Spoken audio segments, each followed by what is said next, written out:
Welcome to the Choice, Change and Action podcast, where you get to choose, change and take action to create a different today and a different future. These are my stories of choice, change and action, along with the phenomenal guests I have on here. From a really young age, I've always desired to create a change in the world. The planet has been a constant inspiration to me, and Access Consciousness has shown me the tools to know that anything is possible. And I keep choosing. What are you going to choose?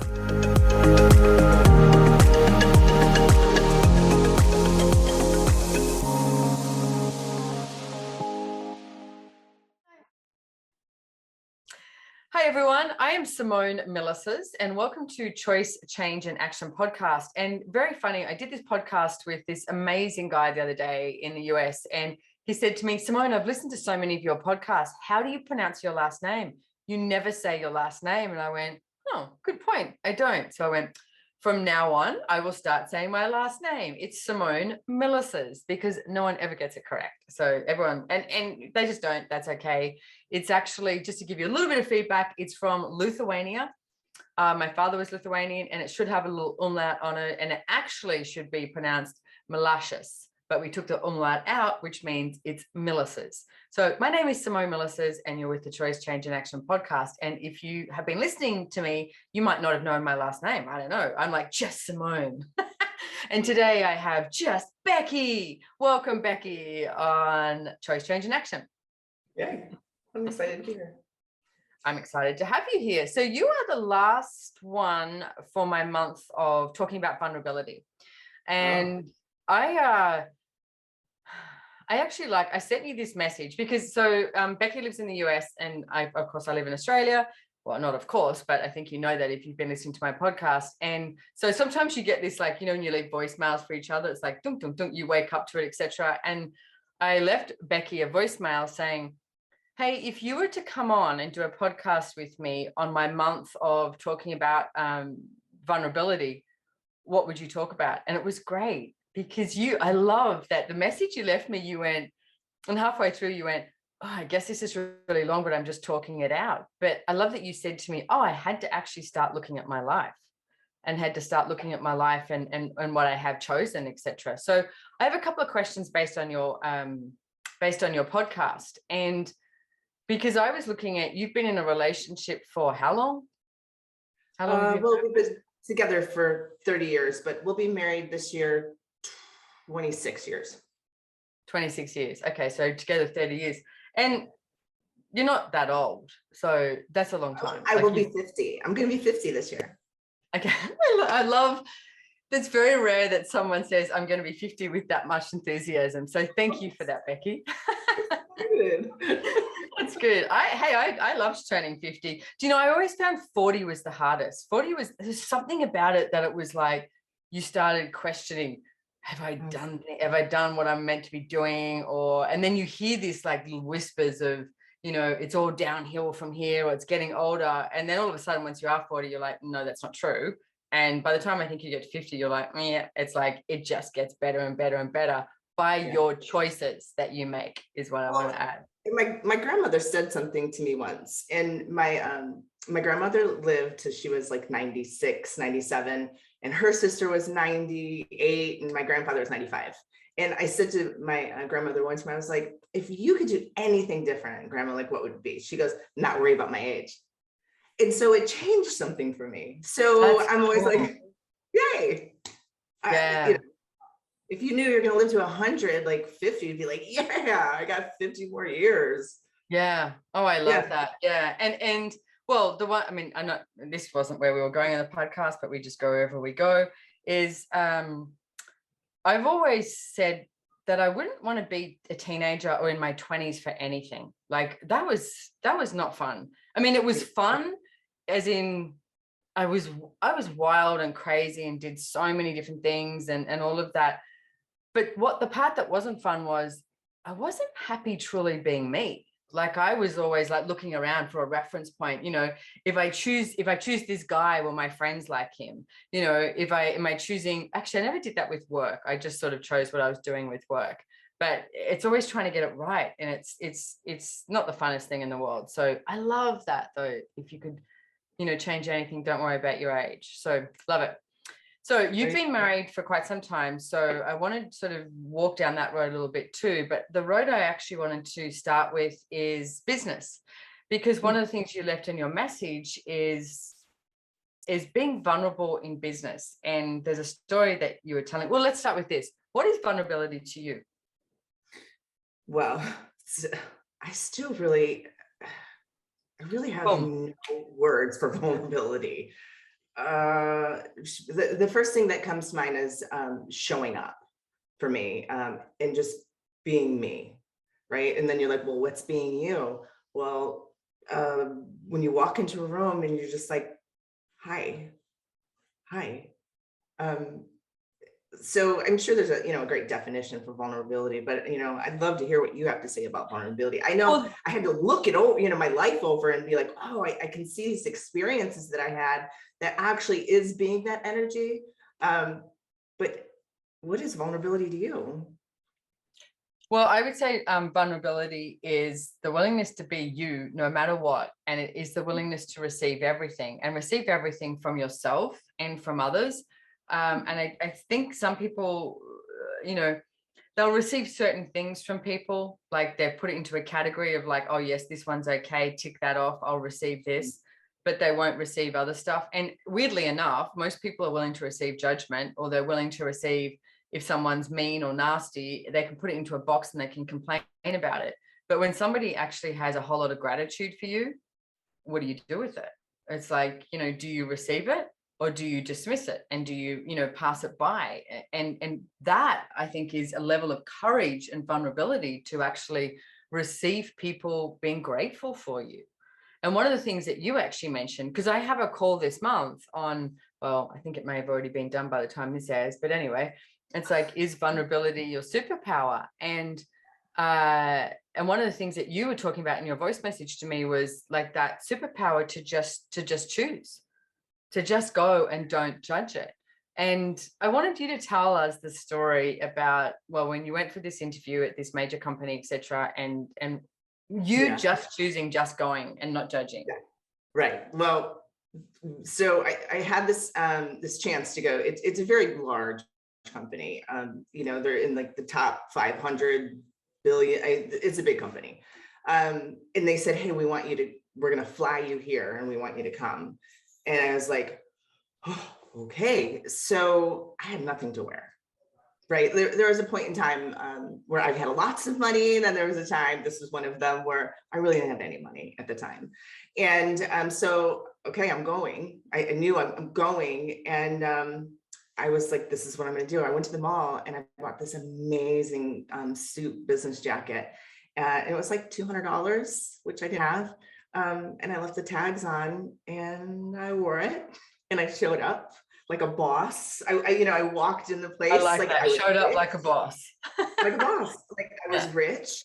Like I knew what I was doing. And, I was like, here I am.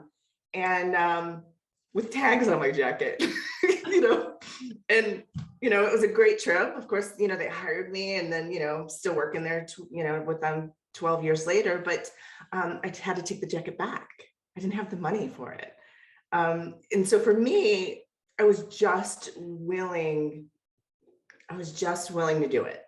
Like I was just willing to, one, show up and go. What did it require? So, those were my questions. Like, so for me to make this, presentation of myself as a businesswoman and all these different things, I just did whatever it took to make that happen. Even though, some people might be, that's kind of fake. But I was yeah, but a whole lot. I mean, what's fake and what's real and what's not, and all of that. It's like, so the piece here that I really like, Becky, is that you're talking about you would choose anything to make something happen. Like, and to me, I always say there's two different types of people. One that wakes up in the morning and says, oh, I wish I had this. I wish I had that. I wish I had $1 million. And then the person who wakes up in the morning and says, you know what? I'm going to create $1 million. What action do I need to take to actualize my request and my ask? All right. And my demand, because you can demand of yourself, you can request of the universe. But I mean, as this podcast is choice, change, and action, you need to take some action in order to make that occur. Now, you were saying you just choose, just go, and don't judge. the don't judge part to me is gold. Because if you, I mean, the way you just said, oh, some people would say that's fake, but that's a judgment. And it's like, you were just like, I'm going to use this shop and this situation to my advantage to get what it is that I know I deserve, basically. And if you're not in judgment, then what else can you choose and what else can you create? Yes. And it matched the energy of what I was asking for. Right. Like, Talk about that. What do you mean matching the, I know what you tell us. Yeah. What do you mean by that? Well, and if you're not listening to us, you can watch us on YouTube too. By the way, we're now on YouTube, and I'm actually being very Italian. It's like expressive with the hands. It's like, tell me about that. What matches the energy? Well, before I read this book, and it was the Joy of Business book, and I know you wrote it, Simone, and I'm not just saying that, but I actually read this book. And what happened is I remember driving, and I was like, all right, I'm driving. It was a really low point in our life. We didn't have a lot of money. I have 3 kids. And I'm like, all right, universe, who do I need to talk to today? Where do I need to go? What questions can I ask? Like, what energy can I be? What, like, show me. And it was just this real demand of myself. Just, I'm ready. Just show me. And then this is what showed up. And here it was, right? Like, there's this job offer when I still didn't quite have, I didn't have the money yet. Luckily, they were flying me there, but the energy matched the demand of, where do I need to go? Who do I need to talk to? What is it going to take? Show me. Yeah, I love that. And so if you're listening to this too, it's like, I mean, what I suggest, and Becky may have another tool or a suggestion as well, is, do old school. Get a piece of paper, a notepad, get a beautiful notepad or something like that, and start writing down, what is it that you would truly like to ask for? Because as Becky mentioned, if age wasn't an issue, what would you choose? Like, don't put a timeline on things, because a timeline usually sends people into judgment as well. They start judging, oh, it didn't show up in time, or this didn't work out. Well, no, it hasn't worked out today. But what other information do you have, and what other information can you gain? Like, what awareness can you gain from your choices, and then move on? So start looking at it. What is it that you would actually like? Like, for me, one of my demands I made of myself was, I really like having an energy of a home. Like, I love traveling, but I love home. Like, it could be the thing from, having my juicer in the kitchen, it's like something just that is my home, nice towels, or, some of my stuff. It could be anything like that. And I also didn't want to be stuck in one place. So my demand is, I would like to have somewhere in Americas, somewhere in Europe, and somewhere in Australia, where I can call home. So when I travel, I have that. Now, to me, if I'd said that 10 years ago or 15 years ago, that would have been so extravagant. It would have been like, really? Like, who the hell do you think you are? And now I'm like, no, that's actually possible. And I will create that, and I'll actualize that. And I'm getting a private casa built del lugar, which is a property that we have in Costa Rica, which so matches the energy of what it was that I was asking for. So the piece I'd like you guys to get here is, Becky mentioned matching the energy. So did I. It's not about the how. It's about the demand of yourself and about the request. And then each day you wake up and ask, okay, what action can I take today? What choices do I have available? And not trying to make the right choice, making a choice, like, move forward, just go, as Becky was saying. Well, and that was the one piece for me, with the vulnerability being your superpower. When I got the opportunity and the energy matched something that, was like that request I had, I would say yes. Yeah. Right. They're like, you want to come? And I'm like, instead of being like, oh my God, what am I going to wear? What am I going to do? I was like, yeah, I'll come. And then I was like, okay, now what? Right? Like, now what? Now what's the next step? Now what? Yeah. And so the superpower really is the vulnerability. And that also goes with trust. And after you asked me that question, I really looked at it and it was like, I trust the universe. And what does that mean? It's like, well, I really have no idea a lot of times what I'm doing. And being vulnerable is be like, I really don't always know what I'm doing, but I trust the universe gives me the information. So somebody shows up, right, and into my life, or somehow I'm in the shower washing my hair, and I have this idea of how it could, all these pieces could come together. And so, the superpower is when you're just willing to say, follow the energy and say, yeah, and then trust that it all will, show up. Like, you don't have to be able to figure it all out. No, not at all. If anything, don't figure it out. Don't figure it out. Yeah, everywhere that you're trying to figure out your life, figure out your business, figure out your next choice, will you please, please, please, please, please destroy and uncreate it times a godzillion, right and wrong, good and bad, pock and pot, all nine shorts, boys and beyonds. It's about being in question. I mean, I just did this podcast earlier today, and I was talking about how not looking at the answer or the result that you think has to show up. That's not the adventure of living. That's not being vulnerable. Being vulnerable is having anything show up.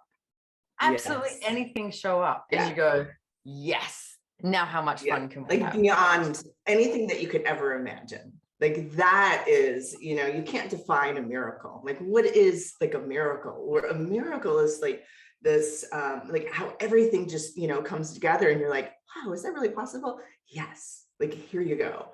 And when you're willing to be vulnerable and you're willing to trust the universe, it seems like miracles after miracles, like, you're like, this is so cool. Like, look at my life. And I've just had so many fun things like that in business and in my relationship, just show up with just that willingness to not have all the information always, not know how to do it, but you just show up. So you mentioned money, and you mentioned, like, that at this stage when you went for this job interview that you had no money, but you have had money. So let's talk about vulnerability with money and what that's been like. Like, how has having money and not having money changed your choices, or has it changed your choices? Well, yeah, it's changed my choices a lot. Well, one thing that was really amazing is having like millions of dollars and being just having this money. It was creating something different in my world.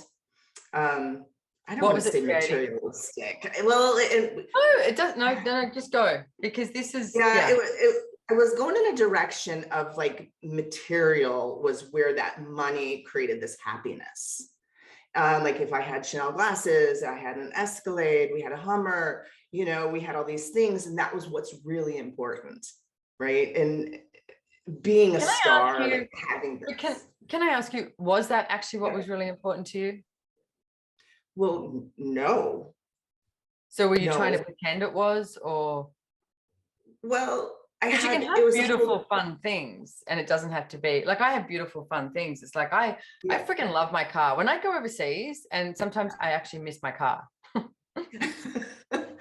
Well, my experience though, having like made millions of dollars, and then when we lost it all, it was just like, it was just a different energy that I was being with money. And then when we had, and we created money again, and it was just, I didn't actually require money to be happy. Right. So that is what the experience, like for me, money, when I was spending money, it equated, I'm happy now. And then when you lose it, then you're like, now I'm not happy, or like, what's happening here, And so it truly was one of the most amazing experiences, having money, not having money, and then having money. And so what it created that I knew I was happy no matter what, because I chose to be happy. Money didn't create that for me. And then it was so much easier to actually create money. And I actually had a lot of different lessons from that. Like, I didn't have all my eggs in one basket anymore. Like, we had one business, right? And then when the business went away, then you had nothing. And after I read the Joy of Business book, I was like, I can have several businesses at once? Really? And so I was like, well, how do I not have these ups and downs when you have several businesses that are always generating and creating money for you? And so that experience with money it created all of this. It created the knowing that I could choose to be happy no matter whether, I was in a car, a Hummer or not. And I also recognized I like being in nice things. Yeah. Like you said, you like your car. I like it. When you say Hummer, it's very interesting for me coming from Australia, because we don't have Hummers in Australia. And it feels very gangster. Like that. It was so gangster. So gangster. Oh, I love it. Yeah. So Okay, so one of the things that you were just mentioning as well is like the vulnerability, I guess, of acknowledging that you're happy no matter what, right? Hmm. And also the piece of that you can have many different businesses and you can have revenue streams coming from so many places.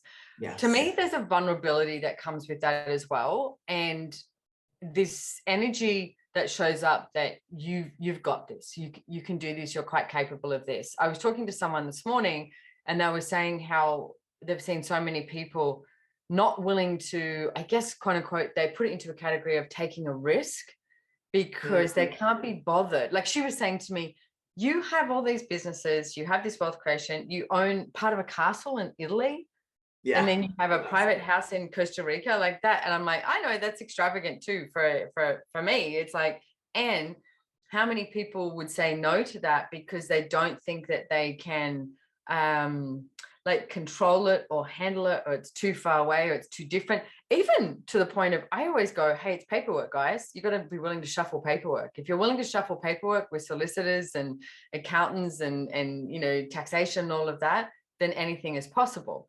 So can you talk about I that love piece that. of the willingness to actually start receiving multiple revenue streams? Well, I would I also, I never had a to-do list because that doesn't work for me. So I would wake up and just, well, what requires my attention today? And with that question, and just being present with that, then what was required would pop, like I just like, oh, my taxes need to be done over here, or, I'm also a realtor. So I have some, contracts or something that I need to do over here. But it also was willing then to be vulnerable with the universe to allow me to have that information when something was actually required. Like, we all have that the intuition or that thing in our gut. And Mm-hmm. I really truly believe when you allow yourself to have multiple things, it allows you to really dive into like knowing what you know and knowing when you know to know. Yeah. Well, I mean, the old saying of like, if you want something done, give it to a busy person, because you've got that, Yeah. many different What, things to do. and I Yeah. actually thrive on that. I knew from a young age that I was always a creator. When I was younger, I created a lot of crap. So I'm always in constant creation. So I'm either going to create, like wonderful things, which could be multiple businesses, the creation of my body, the creation of my relationship, or there's other things, if I'm too bored, trauma, drama, different things. So I'm in constant creation. I like that you have that as a choice. It's like you can create like, happy, success, money, etc. All the trauma and drama, that's also in the choice box there. Maybe choose not to. Hey, Yeah. let's talk about your body, because I only realized this recently with your body, is that you have done some quite I guess extreme things with your body. So we'll just leave that as a cliffhanger, and goodbye everyone. No, I'm kidding. No, but someone, a mutual friend of ours, showed me a picture of you the other day on, I think it was your Facebook or something like that, when you were a bodybuilder. Yeah. And Yeah. what was that like? Like, what have you gone through with that? The vulnerability of being with your body, I guess, and being in question. Like, Well, what made you choose that and then it's not a, choose it's a that? great, like thing to actually talk about with this topic, because what ended up happening is I think it was like 2016. I was like, I had it. I just had it with a lot of things. I felt like I shrunk around people. People would, somebody would always, I would do different things to make myself small, if that makes sense. And so I was like, I'm showing up. So that's how it started. I never was like, hey, I'm going to do a figure competition, which is what I did, or anything like that. But I was like, I made the demand that I am showing up now, no matter what. When I walk into a room, I'm just like filling the whole room up. I'm like, hi, everybody.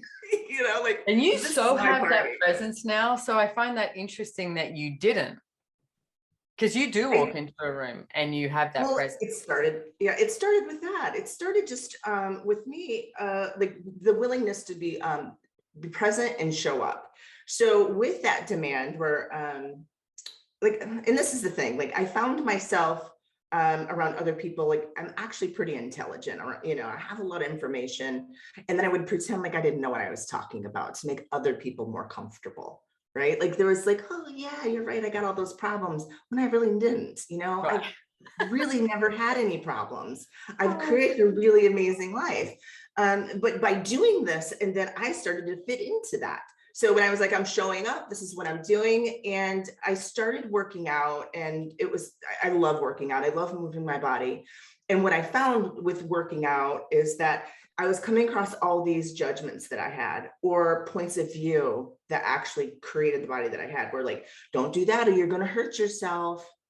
I mean, really? Like, are you going to hurt yourself? But like you have this little inner voice, or like, don't, wait too much weights because you're going to look like a man. And I was like, really? And it was such a great journey of all the things that you have no idea that hold you back. I was 40 years old.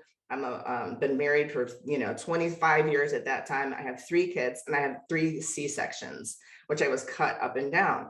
So for me, I actually created something beyond this reality of being a mom. Like I had, I was told, how are you going to have a 6-pack? You've had surgery. Like what I did was choose beyond anything this reality would think of as a 40-year-old woman that's been married for so long and a mom. And by just every day choosing to show up, like not letting the judgment stop me. Like how many of us judge hundreds so of did you go things? in there going, I'm going to do, because it was, what did you say? It wasn't bodybuilding. What was the, It was a figure competition. okay, figure competition. So Yeah. you didn't start by going, I am going to enter a figure competition. No. You started just by going to work out and say, I'm going to make this demand of yourself. I'm going to show up. Yeah. So I Yeah. just want to reiterate something here, because Yes. that was your demand of yourself and your body. And Yeah. then you started doing this because it matched the energy. So again, we're giving another example there of how something matched the energy. And then where did you go? Like, how did you get into the figure? Well, I noticed that I was like, I was able to change my bodies in ways I never thought was possible. And I also was, just like, well, wow, if I do this, like, and I can create these different things. And I was like, why not? I'm going to try it. I'm a pretty competitive person anyways. And so I like the way you say that. Yeah. in a great way. I love, to always outdo myself, or like, what else can I do here? I was going to say, you actually sound pretty competitive with yourself, not necessarily others. Yeah. And, you have to get in this real tiny little bathing suit, and you have to get in front of a panel of judges that judge you. And, there's 300 some people in the crowd. And I was like, all right, I'm going to do this. If I can stand naked in front of these guys, I can do anything. I can do anything. Naked in front of everybody. Like one of the biggest judgments that people usually have is of their body. And I just lowered, like the vulnerability, I lowered, my barriers, and I had some really good tools. I looked at them judges in the eye, and I was just pushing and pulling energy from the crowd. And I looked and I, glanced at everybody, and I went as slow as I possibly could go. Yeah. And just worked it. And I can already perceive that energy, like with you Yeah. working the room, just talking about it. Yeah, it's great. It's like sexy and an invitation that everyone just sort of stops and watches. Yeah. Yeah, it was such a great creation. And I did it once, and then I was like, oh, okay, I'm done. I love that about humanoids. It's like, most people would be like, and that's what I do now for the rest of my life. Yeah. And I do this for the next 10 years or 20 years. It's like, no, I'm done. No, I actually won. I don't know if I should have won. I didn't have like the best figure of like what compares for that category. But, with using like the tools and being very vulnerable and very present, I was just like, hi. And you know what? And they would have chosen you and not truly known why they were choosing you. And yeah, that's that. And that it works there. It works everywhere. Yeah, it does. I was going to say that to me is a level of vulnerability that has a lot of manipulation in it. And here's the thing, if you judge manipulation, then you will end up being manipulated your entire life rather than what if you were actually willing to use some tools of knowing how to manipulate people, manipulate the situation, read the room, whether it's a body competition or a family dinner or a business meeting or anything, being able to read the room and know how to speak to something, like, or not speak to something, as the case may be. Sometimes just shutting up is probably the best tool as well. So, but when you have that level of vulnerability you have with yourself, and you mentioned this before, that trust, when you have that trust as well, then what you can choose and what you can create by just going and not judging is phenomenal. And it's up to you. You're the one that gets to choose. Yeah, it's miraculous. It's actually miraculous. You can have that too. You can have that too, ladies and gentlemen. I love it. So, well, thank you. I think this has been a great podcast. I'm really grateful that you came on here, Becky. And where can people find you if they'd like to find you, or check out a photo of you when you were was it on Facebook or Instagram? If they check out your Facebook. I'm blushing now on my that's Facebook. So cute. You're amazing in your teeny bikini. Well, you really can do anything with your body. I think a lot of people have been taught that, well, I look like my mom, or I have like this flat butt, or don't have this, or don't have been like da. But you literally can recreate your body. And anyway, I was at the gym today, and I know you said we were leaving, but I was imagining my molecules just rearranging, and just like this explosion of a dance party, and I'm running, and I was just like, woo, and really energy is moldable, changeable, and you really can play like that with your body and with everything. You can. I love that. I'm off to the gym in a couple of hours, so I will play like that too. And I've actually got a session with my personal trainer, which I love, because we muck around. Like, I'm like, I love you and I hate you in the very same moment. Yes. But it's brilliant because he pushes me, but I never choose anything with my body that I know my body is not desiring to choose. And he knows that. So it's like, well, my body will be like, nope. Or my body might be like, yeah, let's do more of that or something. But really listening to it. And again, it's like, I'm going to just reiterate, it's like what matches the energy of what it is that your body's asking for and what you're asking for. And I would love to get you on another podcast to actually talk about bodies. Let's go, dive deep into what you can, like your dance party molecules, if you'd like a little more of that. Yeah, we'll dance it out. Yeah. So, ladies and gentlemen, you can find Becky Vannes on accessconsciousness.com. But also, do you have your own website or anything? And what's your Instagram? I have a couple websites, but my access, you can find me on becky-vaness.com.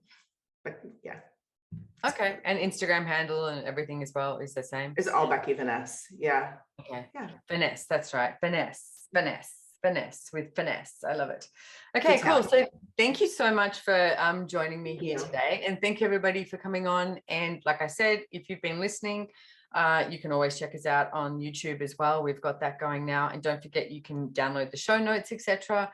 And next month we have a whole new topic, and it's about investment, but it's a little bit different. It's not just like investing with, wealth and money. It's also, the month actually starts off with Gary Douglas, the founder of Access Consciousness, and Mr. Christopher Hughes, who are my partners in crime with some of the businesses I have, Antiques and Possibilities and the Antique Guild.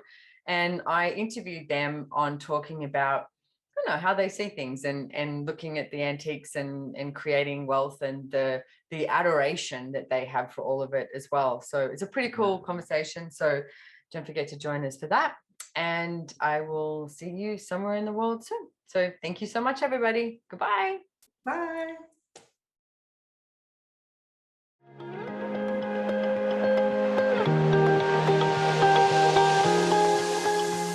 If you enjoyed this podcast, please make sure to hit the follow or subscribe button on your favorite listening platform to get notified of new episodes. We read all the reviews, so if there's any topic you would like to hear about, let us know. If you'd like to know more about the tools, information, and classes mentioned in the podcast, head on over to SimoneMilasas.com and follow me on Instagram at Simone Milasas, or the podcast has its very own link on Instagram at Choice, Change, and Action. Don't forget, you can download the show notes. And lastly, have way too much fun today.